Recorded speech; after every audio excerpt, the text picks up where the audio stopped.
Welcome to this press conference. प्रदेश सरकार का निर्देश रहता है, माननीय मुख्यमंत्री के नेतृत्व में महोदय का निर्देश रहता है कि त्वरित अपराधों की अनावरण होना चाहिए और संगीन अपराधों का तत्काल अनावरण होना चाहिए। इसी क्रम में माननीय डीजीपी महोदय और डीआईजी महोदय का भी निर्देश रहता है कि जघन्य अपराधों का त्वरित अनावरण और उसका अकाउंट फॉर होना चाहिए करके। दिनांक 3/9 मैं आपको ये बताना चाहूँगा, बाजपुर क्षेत्र में एक बड़ा ही हैरतन चीज़ें सामने आई।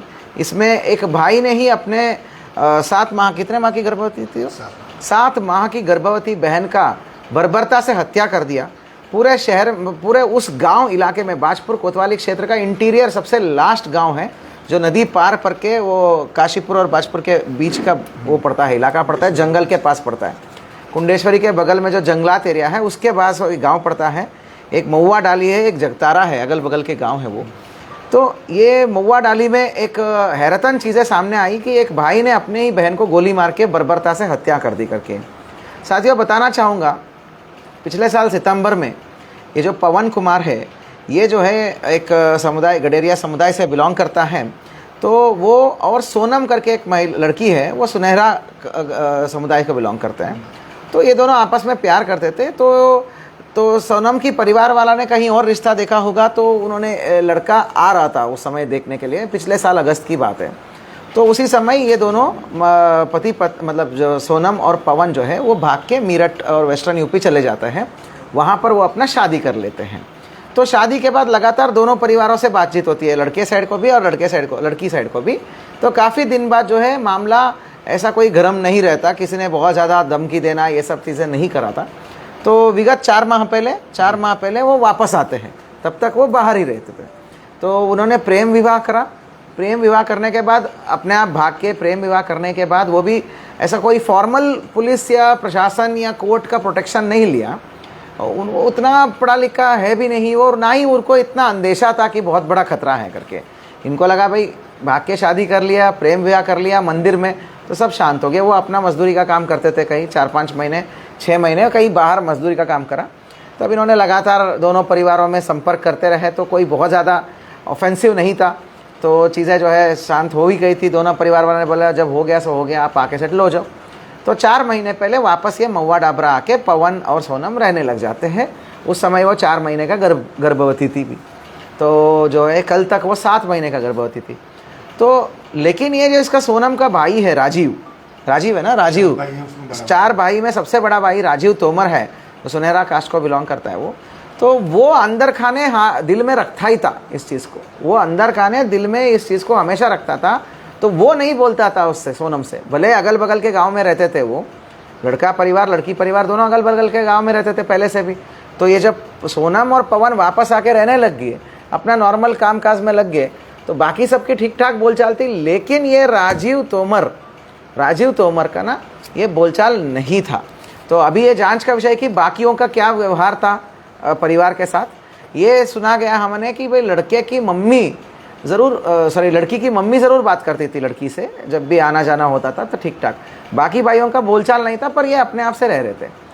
परसों रात को इसने मन बना लिया इसने कि इसको तो अभी मुझे वाइंड अप करना ही है करके। तो इसने पूरी सोची समझी साजिश के तहत, ठीक है, इसने तमंचा लेकर खेत में गया। और खेत के पास जब पहले तो पवन के घर के पास गया, तो उसको जानकारी में आया कि जो है ये जो अपनी सोमन अपनी भांजी के साथ कोई खेत में गया है फ्रेश होने के लिए। तो जब फ्रेश होने के लिए खेत में गई है, तो वो वहाँ खेत की तरफ गया। तो वो वहाँ पे झाड़ियों के पास वेट करने लग गया। तो वहाँ पर उसको सोनम और सोनम की एक भांजी है ना, वो छोटी भांजी है, वो दोनों आते हुए दिखी। तो भांजी ने बोल दिया मामा दिख रहे देखो वहाँ पे करके। तो उसको लग गया कि भाई उसकी शक्ल देख के कि भाई थोड़ा गुस्सा है भाई। तो आया और सीधा उसने बाल पकड़ के वहाँ पर किनारे में पटक दिया उसको। पहले पटक के नीचे ज़मीन में गिराने के बाद तमंचा लोड करके उसने गोली मार दिया उसको। उसके बाद वापस जाता है वो पवन के घर में। तो उन सबको तमंचा दिखाता है कि अब कहाँ है पवन, कहाँ है पवन को ढूंढ, पवन कहाँ है, तुम लोग कोई बीच में नहीं आओगे, पवन को भी मार दूंगा मैं करके।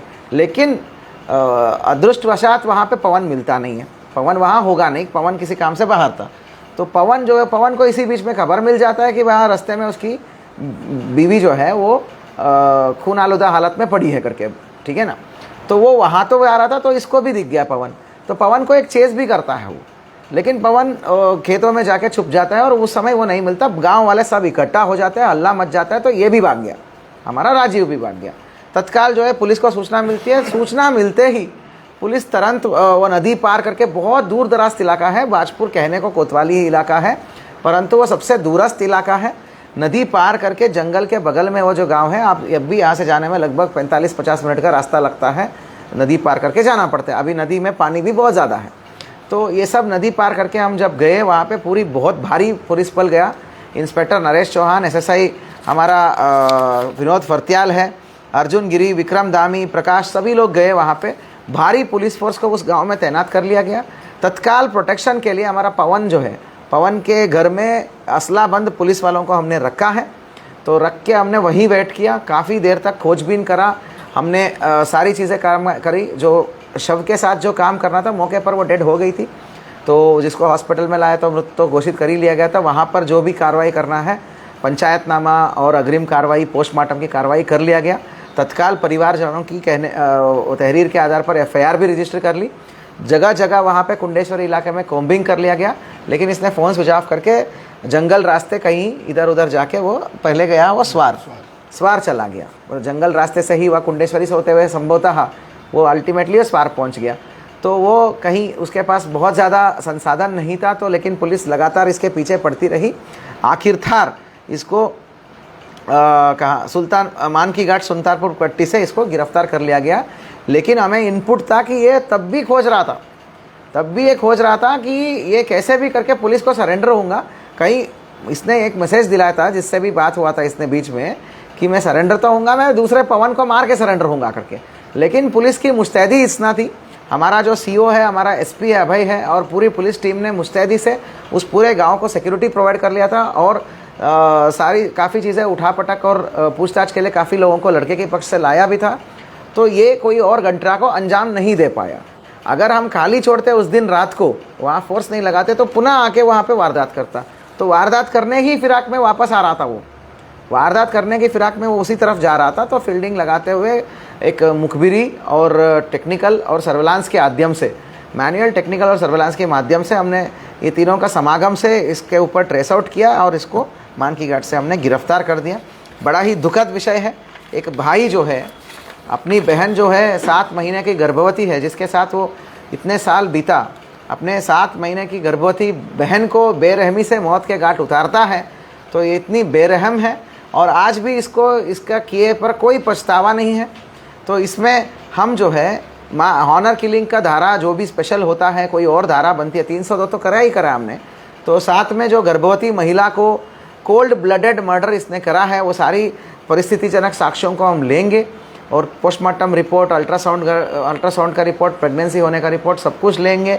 और ये सब चीज़ें हम करते हुए, rarest of the rare case मानते हुए, हम इसमें फांसी की सज़ा के लिए हम अपील करेंगे। और एक टाइट और बहुत ही टाइट और कॉम्प्रहेंसिव इन्वेस्टिगेशन करके, बेहतरीन साक्ष्यों का संकलन करते हुए, तकनीकी साक्ष्यों के आधार पर हम इसको rarest of the rare case के लिए हम करते हुए फास्ट ट्रैक कोर्ट के लिए भी अपील करेंगे हम, और इसको फांसी की सज़ा पर देने के लिए माननीय सुप्रीम कोर्ट का, हाई कोर्ट का लगातार गाइडलाइंस है। विभिन्न जजमेंट पर ऐसे हॉनर किलिंग या के आधार पर जो करने वाले लोगों को फांसी की सज़ा का प्रावधान किया गया है जजमेंट्स पर। उन जजमेंट्स के आधार पर हम भी इस केस में फांसी का अपील हम करेंगे।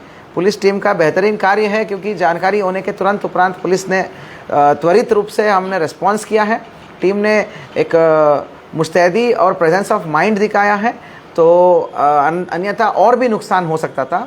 तुरंत जाते ही वहाँ पर भारी पुलिस बल का डिप्लॉय करके व्यक्तिगत रूप से सुरक्षा, असलेबंद कांस्टेबल्स और हेड कांस्टेबल्स को पुलिस बल को तैनात कर लिया गया वहाँ पे, और इसी बीच में घेरागोट करके इसको अरेस्टिंग कर लिया गया है। टीम में नरेश चौहान, विनोद फर्त्याल, अर्जुन गिरी, विक्रम धामी है, प्रकाश चंद, मनोज मटपाल, विनय यादव, प्रवीण गोस्वामी, कुलदीप, सचिन, ललित और दीपक है। और अभी तक गिरफ्तार अभियुक्त है राजीव तोमर, जो कास्ट से वो है आपका सुनहरा कास्ट में पड़ता है। तो और घटना में प्रायुक्त 12 बोर तमंचा, और ये जो बॉडी से मिला हुआ जो पैलेट्स और बुलेट, मतलब केसिंग का पार्ट है, हाँ वो सब पार्ट है ना, बीड बोलते हैं उसको, वो सब पार्ट है, वो सब चीज़ें हमने निकाला है। उसको तकनीकी एविडेंस के रूप में मिलाया जाएगा, FSL को भेजा जाएगा और जिंदा कारतूस भी और 12 बोर तमंचा भी इस अभियुक्त से बरामद कर लिया है। उस जिंदा कारतूस से वो उसको मारना चाहता था, हमारा पवन को, तो उसको लेके आएंगे। इसमें सर कोई ये नहीं मिला इसकी सहयोग किसी ने किया होगा या इसकी अकेले का ही काम है, अकेले का ही काम है, क्योंकि एक दिन पहले उसकी माँ, अगल बगल का ही गांव है, बिल्कुल बगल का गांव है, वो माँ का तो ठीक ठाक बोल चालता है बहन से।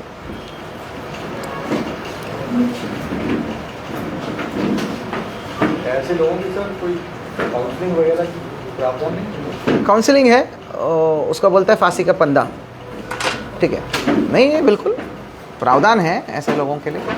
आ जाओ।